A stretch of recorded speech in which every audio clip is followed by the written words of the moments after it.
وما کان من السیئات دون الشرک والکفر، مشرک نہ ہو، کافر نہ ہو، اگر اس سے گناہ ہو گئے ولم یتب عنہا صاحبہا، گناہ کیا اور پھر توبہ نہ کی، حتی مات مومنا، عقیدہ ٹھیک تھا، دنیا سے چلا گیا، گناہ کرتا رہا، توبہ نہ کر سکا، فإنہ فی مشیۃ اللہ تعالی، اللہ تعالیٰ کی چاہت کے سپرد ہے، ان شاء عذبہ، اللہ چاہیں عذاب دے دے، وإن شاء عفا عنہ، اور چاہے تو درگزر فرمائے، ولم یعذبہ فی النار ابدا، لیکن یہ بات ہے اس کو ہمیشہ آگ میں نہیں رکھیں گے، اگر بھیجا تو کچھ وقت کے لیے، ہمیشہ اس کو آگ کے اندر نہیں ڈالیں گے۔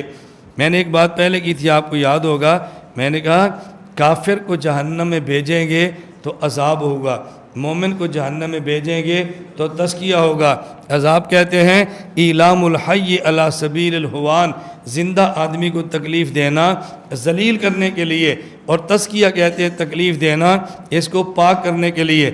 مفتی محمد شفیع صاحب رحمۃ اللہ علیہ معرف القرآن سورۃ الواقعہ آیت نمبر 27 واصحاب الیمین ما اصحاب الیمین، اس کے تحت لکھتے ہیں، میں سمجھانے کیا لگا ہوں کہ اگر تکلیف دینا مقصود نہ ہو وہ عذاب نہیں ہوتا، لیکن اس پہ لفظ عذاب کہا جاتا ہے شکل اور صورت کی وجہ سے، شکل اور، چونکہ اس کی صورت ایسی ہوتی ہے کہ جیسے ذلیل کیا جا رہا ہے، حالانکہ ذلیل کرنا مقصود نہیں تھا۔ بات سمجھ آ رہی؟ اوئے تم سو رہے ہو، کھڑے ہو جاؤ، اب اس کا مقصود رسوا کرنا ہے یا مقصود نیند دور کرنا ہے؟ لیکن بظاہر صورت کیسی ہے؟ میں نے کہا کھڑے ہو جاؤ، کورس سے نکل گئے، کیوں؟ میری توہین کر دی ہے۔ میں تو توہین نہیں کر رہا تھا، میرا تو مقصد ابھی نیند دور ہو۔ لیکن جس طرح کلاس میں نالائق کو کھڑے کرتے ہیں، اسی طرح کلاس میں لائق کو کھڑا کیا ہے۔ لائق کو کھڑا کرنا تھا نیند دور ہو، نالائق کو کھڑا کرنا تھا تنبیہ ہو، سزا ہو، لیکن بظاہر دونوں کھڑے ہیں۔ اب جو باہر سے دیکھے گا، دو کھڑے ہوئے دیکھے گا، وہ سمجھے گا دونوں کو سزا دی جا رہی، حالانکہ دونوں کو سزا نہیں دی جا رہی، ایک کی نیند دور کی جا رہی ہے اور ایک کو سزا دی جا رہی ہے، لیکن دیکھنے میں کیا نظر آتا ہے؟ دونوں کو سزا ہو رہی ہے۔ کافر جہنم میں ہے ذلیل کرنے کے لیے، مومن جہنم میں ہے پاک کرنے کے لیے، لیکن دیکھنے سے کیا سمجھ آتا ہے؟ دونوں کو عذاب ہو رہا ہے، دونوں رو رہے ہیں، دونوں چیخ رہے ہیں، دونوں تڑپ رہے ہیں۔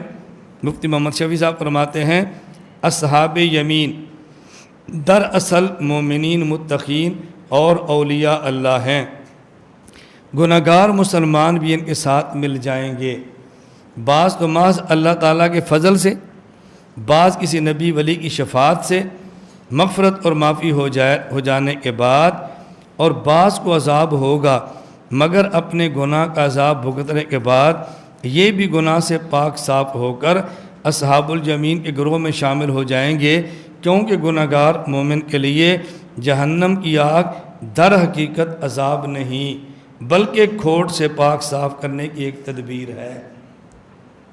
اب سمجھ آ رہی؟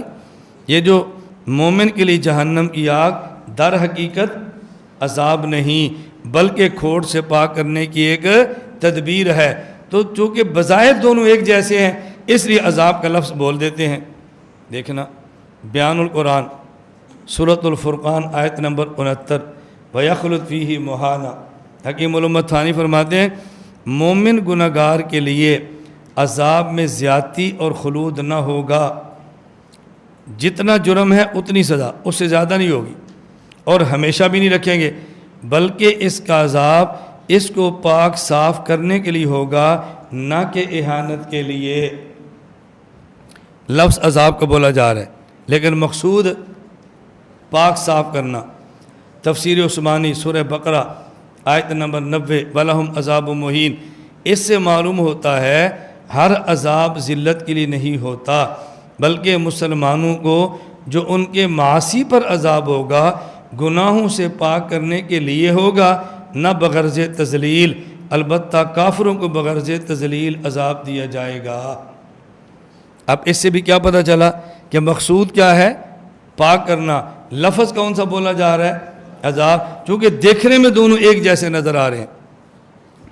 میرا یہ ایک بیان کسی مولانا نے سنا، ماشاءاللہ بڑے بھی ہیں، مناظر بھی ہیں، ایک جامعہ میں ان کی بڑی حیثیت بھی ہے۔ ان کے پاس ایک لڑکا پڑھتا رہا، تخصص اس نے میرے پاس کیا۔ ابھی سال کے دوران میں یاد کرتے میں استاد جی سے ملا تھا، تو استاد جی آپ کے بارے میں کہہ رہے تھے مولانا گھمن صاحب بہت بڑے آدمی ہیں، لیکن کبھی بڑی چھوٹی چھوٹی باتیں کر دیتے، ہمیں بہت شرم آتی ہے۔ میں نے کہا چلو اللہ کا شکر ہے مجھے انہیں سنا تو ہے نا، چلو وہ یہ تو کہہ رہے ہیں نا بہت بڑے آدمی ہیں، اگلی چھوٹی بات کون سی ہے؟ یہی بات کہتے ہیں کافر کو بھیجیں گے سزا تکلیف کے لیے، احانت کے لیے، اور مسلمان کو پاک کرنے کے لیے۔ بہت ہمیں عجیب سا لگا، اتنا بڑا آدمی ایسی چھوٹی چھوٹی باتیں کرتا ہے، یہ کوئی بات ہے کرنے والی؟ میں نے کہا میں بڑا ہوں یا مفتی شفیع صاحب بڑے ہیں؟ مفتی شفیع صاحب بڑے ہیں یا حضرت عثمانی بڑے ہیں؟ میں نے کہا مولانا شبیر عثمانی بڑے ہیں یا حضرت تھانوی بڑے ہیں؟ میں اتنے بڑے بڑوں کے حوالے دے کر بات کہہ رہا ہوں، اور آپ کہہ رہے ہیں دیکھو کیسی چھوٹی سی بات کرتا ہے۔ چھوٹی سی نہیں، اصل لفظ یہ تھا بہت کچی باتیں کر دیتے ہیں۔ میں نے کہا بھی کچی باتیں وہ کر رہے ہیں جن کو آپ بڑا مانتے ہیں، میں ان کی کچی کچی باتیں سمجھا کر نقل کر رہا ہوں، نقل کرتا ہوں، سمجھاتا ہوں، وہ کچی نہیں ہے، بہت پکی باتیں ہیں۔ پھر میں نے اس مولانا صاحب سے کہا یہ جو آپ کے استاد جی ہیں یہ آپ کو ملے ہیں، یہ مجھے بھی ملتے ہیں، اپنے جامعہ میں ملتے ہیں، جب مجھے ملتے ہیں تو یہ بات مجھے کیوں نہیں سمجھاتے، تجھے کیوں سمجھاتے ہیں؟ یہ بات مجھے سمجھائیں اور میری سمجھ میں آ جائے تو میں آئندہ سبق میں کہنا چھوڑ دوں۔ تجھے سمجھانے سے مسئلہ حل نہیں ہوگا، مجھے سمجھانے سے حل ہوگا نا، تو پھر مجھے سمجھائیں۔ یہ میں بات آپ کو کیوں کہہ رہا ہوں؟ یہ عرض کرنے کے لیے اگر کسی عالم پر آپ کو کوئی گلہ ہو نا، کوئی شکوہ ہو، اس کے شاگردوں سے نہیں کرنا۔ اگر کسی پیر پر گلہ ہو، مریدوں سے نہیں کرنا۔ محتمم کا طرز اچھا نہ ہو تو مدرسین سے نہیں کرنا، براہ راست ان سے کرو۔ اگر ان سے کرنے کی ہمت نہیں ہے تو پھر خاموش رہو۔ بعضوں میں کرنے کی ہمت بھی نہیں ہوتی اور خاموش رہنے کی بھی طاقت نہیں ہوتی، کمزور ہوتے ہیں نا، بولنا ہی بولنا ہوتا، کمزور ہوتے ہیں، بس نہیں برداشت کر سکتے۔ حضرت تھانوی رحمۃ اللہ علیہ فرماتے تھے کہ بڑے آدمی سے پردہ زیادہ ضروری ہے بنسبت جوان کے۔ فرماتے ہیں لوگ بڑوں سے پردہ نہیں کرتے، جوانوں سے کرتے ہیں، حالانکہ بڑوں سے بنسبت جوان کے زیادہ ضروری ہے۔ جوانوں سے اس لیے کرتے ہیں کہ ان میں شہوت زیادہ ہے، اور بوڑھوں سے اس لیے کرتے کہ ان میں شہوت کمزور ہے۔ حضرت تھانوی فرماتے جس طرح نوجوان میں شہوت کی طاقت زیادہ ہوتی ہے، اس کو کنٹرول کرنے کی طاقت بھی زیادہ ہوتی ہے، اور بابا جی میں شہوت کم ہوتی ہے، اگر آ جائے تو کنٹرول کی طاقت بھی کم ہوتی ہے، اس لیے ان سے بچاؤ، پردہ کراؤ۔ اب یہ بات بڑوں کی ہے کسی چھوٹے کی ہے؟ جی میں بڑے کی بات نقل بھی کر رہا ہوں اور ساتھ سمجھا بھی رہا ہوں۔ اب کوئی جی مولانا بڑی کچی کچی باتیں کرتے ہیں۔ آگے دیکھیں، وَالرِّيَاءُ إِذَا وَقَعَ فِي عَمَلٍ مِّنَ الْأَعْمَالِ فَإِنَّهُ يُبْطِلُ أَجْرَهُ۔ اگر کسی شخص کے عمل میں ریا آ جائے، کوئی آدمی اللہ کے لیے نہ کرے، کسی اور کے لیے کرے، شہرت، عزت، دولت، تو یہ سارے عمل تباہ ہو جائیں گے۔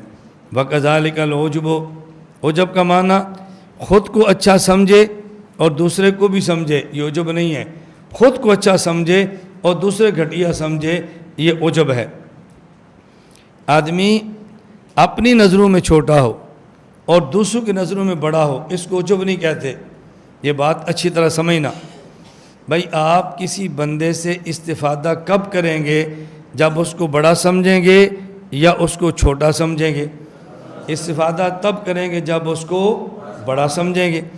اب ایسی تدابیر اختیار کرنا کہ جس سے لوگ مجھے ایسا سمجھیں کہ جس سے استفادہ کرنا چاہیے، یہ کبر بھی نہیں ہے، عجب بھی نہیں ہے۔ ہاں خود کو ایسا سمجھنا کہ میں واقعتاً بڑا ہوں، یہ کبر بھی ہو سکتا ہے، عجب بھی ہو سکتا ہے۔ رسول اکرم صلی اللہ علیہ وسلم دعا مانگتے، اللہم اجعلنی صبورا واجعلنی شکورا فی عینی صغیرا وفی اعین الناس کبیرا۔ اے اللہ مجھ محمد کو میری نگاہ میں چھوٹا رکھنا اور دوسروں کی نگاہ میں بڑا بنانا۔ کیوں؟ اگر میں اب تشریح حضور کی طرف سے نہیں، میں عام بندے کی کہہ رہا ہوں، استاذ اپنی نگاہ میں خود کو بڑا سمجھے تو عجب ہے، اور اس کو دوسرے چھوٹا سمجھیں تو استفادہ نہیں ہوگا۔ اس لیے حضور فرما رہے یا اللہ میں خود کو چھوٹا سمجھوں اور لوگ مجھے بڑا سمجھیں تاکہ استفادہ ہوں۔ ہمارے شاہ کی مخترم مولا فرماتے فی اعین الناس کبیرہ بننے کے لیے فی عین صغیرہ ہونا شرط ہے۔ فی اعین الناس کبیرہ ہونے کے لیے فی عین صغیرہ ہونا شرط ہے۔ جب آدمی اپنی آنکھوں میں خود بڑا ہو جائے وہ دوسری کی نگاہوں میں چھوٹا ہو جاتا ہے، اور جب اپنی نگاہوں میں چھوٹا ہونا شروع ہو جائے وہ دوسری نگاہوں میں بڑا ہونا شروع ہو جاتا ہے۔ ایسی تدابیر اختیار کرنا کہ لوگ توجہ کریں، یہ عجب نہیں ہے۔ حضرت امام اعظم ابو حنیفہ رحمۃ اللہ علیہ اپنے شاگرد کو وصیت فرما رہے ہیں کہ اپنے علاقے میں جاؤ، وہاں جا کے مغرب کی نماز پڑھو تو اوابین کے نوافل مسجد میں پڑھنا، گھر میں نہ پڑھنا۔ حالانکہ مسجد میں نوافل پڑھنا اجر کم ہے، نوافل گھر میں پڑھیں تو اجر زیادہ ہے۔ مسجد میں نوافل پڑھو گے تو لوگ سمجھیں گے ہمارے امام صاحب بہت نیک ہیں، اب آپ سے رجوع کریں گے۔ اور جب آپ گھر میں پڑھیں گے لوگوں کو آپ کی عبادات کا نہیں پتہ تو وہ سمجھیں گے ہمارے امام صاحب نیک نہیں ہیں۔ جیسے ہم گھر جا کر سنتیں چھوڑتے ہیں امام بھی چھوڑتا ہوگا، وہ آپ سے استفادہ نہیں کریں گے۔ یہ حضرت امام اپنے شاگرد کو سمجھا رہے ہیں۔ مجھ سے یہ ہمارے درجہ کتب کے طلباء بیٹھے ہیں، تخصص کے بیٹھے ہیں، آپ ان سے پوچھیں جب ان کے چھٹیاں ہوتی ہیں نا، مثلا بقرعید کی چھٹی ہے، ابھی چھٹیاں شعبان رمضان کی آ گئی ہیں، کتب کے طلباء جائیں گے تو میں ان کو سمجھاتا ہوں بھائی آپ پوچھتے ہیں استاد جی میں چھٹیوں میں جا کر کیا کروں؟ میں کہتا ہوں آپ چھٹیوں میں کچھ نہ کریں، یہی آپ کا 2 سال بعد کرنا ہوگا۔ دیکھو لوگ نصیحت کرتے ہیں کریں، اور میں نصیحت کرتا ہوں نہ کریں۔ میں نے کہا کہ کچھ نہ کرنا بھائی یہی کرنا ہوگا۔ آپ کے پوچھنے کا مقصد کیا ہے؟ میں درس قرآن کیسے دوں؟ میں درس حدیث کیسے دوں؟ میں درس فقہ کیسے دوں؟ میں اپنی مسجد میں کورس کیسے کراؤں؟ میں اپنی مسجد میں بیان کیسے کروں؟ میں کہتا ہوں آپ یہ کچھ نہ کریں، بس آپ 5 وقت کی نماز پابندی سے باجماعت کریں، کوشش کریں اذان دیں، کوشش کریں مسجد کی صفائی کریں، کوشش کریں اپنے کسی بڑے کی جوتی سیدھی کریں، اور کوشش کریں فجر سے لے کے اشراق تک مسجد میں بیٹھیں، کوشش کریں کسی کے کام کریں۔ میں نے کہا آپ چھٹیوں میں یہ کریں، یہ 3 سال تک آپ یہ کرتے رہیں، درس نہ دیں، پھر 4تھے سال جب آپ کام کریں گے نا تو جو فائدہ 10 سال میں ہونا ہے وہ فائدہ 1 سال میں ہوگا۔ آپ اپنا یہ تو منواتے ہیں کہ مجھے لوگ سمجھے کہ عالم بڑا ہے، میں کہتا ہوں یہ منواؤ کہ لوگ سمجھے طالب علم نیک بڑا ہے۔ آپ کو بڑا عالم سمجھیں گے تو مسئلے پوچھیں گے، استفادہ نہیں کریں گے، اور آپ کو نیک سمجھیں گے تو مسئلے بھی پوچھیں گے اور آپ سے رابطہ بھی رکھیں گے۔